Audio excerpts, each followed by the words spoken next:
আমাদের সমাজে প্রচুর এতিমখানা দেখা যায়, বৃদ্ধাশ্রম দেখা যায়, কিন্তু আমাদের নবীজি রাষ্ট্রপ্রধান হবার পরও একটাও এতিমখানা বানান নাই, বৃদ্ধাশ্রম বানান নাই। আপনি কি জানেন এর কারণ কি?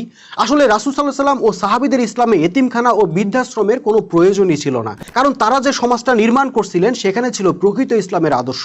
ওই আদর্শ মানুষকে এতটাই পাল্টে দিছিল যে সেখানে কোনো বৃদ্ধ পিতামাতা সন্তানের অবহেলার শিকার হবার প্রশ্নই উঠতো না। সন্তানরা তাদের পিতামাতার সেবা করতে পারাকে সৌভাগ্যের বিষয় মনে করত। তারা এমন কোনো আচরণ করতো না যাতে পিতামাতা উফ শব্দটা পর্যন্ত বলা লাগে। সুতরাং ওই সমাজে পিতামাতাকে ঘর ছাইরা, বাড়ি ছাইরা, সন্তানের অবহেলা আর ঘৃণার পাত্র হইয়া বৃদ্ধাশ্রমে যাবার দরকারই হইতো না।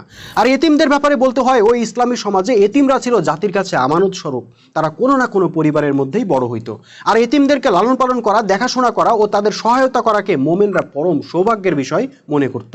স্বয়ং রাষ্ট্রনায়ক রাসূল সাল্লাল্লাহু আলাইহি সাল্লাম মদিনার বাড়িতে বাড়িতে গিয়ে এতিম সন্তানদের খোঁজ খবর নিতেন, দেখাশোনা করতেন। ভাই, আমরা এখন বাস করি এক চরম ভোগবাদী, স্বার্থপর পশ্চিমা মতাদর্শের সমাজ ব্যবস্থায়। এই সমাজে বাস করে আমরা এতিমখানা ও বৃদ্ধাশ্রমকে বাদ দেওয়ার কথা চিন্তাই করতে পারি না। কিন্তু বিশ্বাস করেন, যদি আমাদের এই ভূখণ্ডেই আল্লাহ রসুলের প্রকৃত ইসলামের আদর্শ প্রতিষ্ঠা হয়, দেখবেন একটা এতিমখানাও লাগবে না, একটা বৃদ্ধাশ্রমও লাগবে না, কেউ রেল স্টেশনে ঘুমাবে না, কেউ অসহায় থাকবে না। ইসলামের আদর্শ পেয়ে মানুষই হবে মানুষের বন্ধু। এতদিনে যারা সামান্য স্বার্থের জন্য আপনকে পর করে দিত, সেই মানুষগুলোই যখন মোমেন হয়ে যাবে, তারা পরকেও আপন করে নিবে।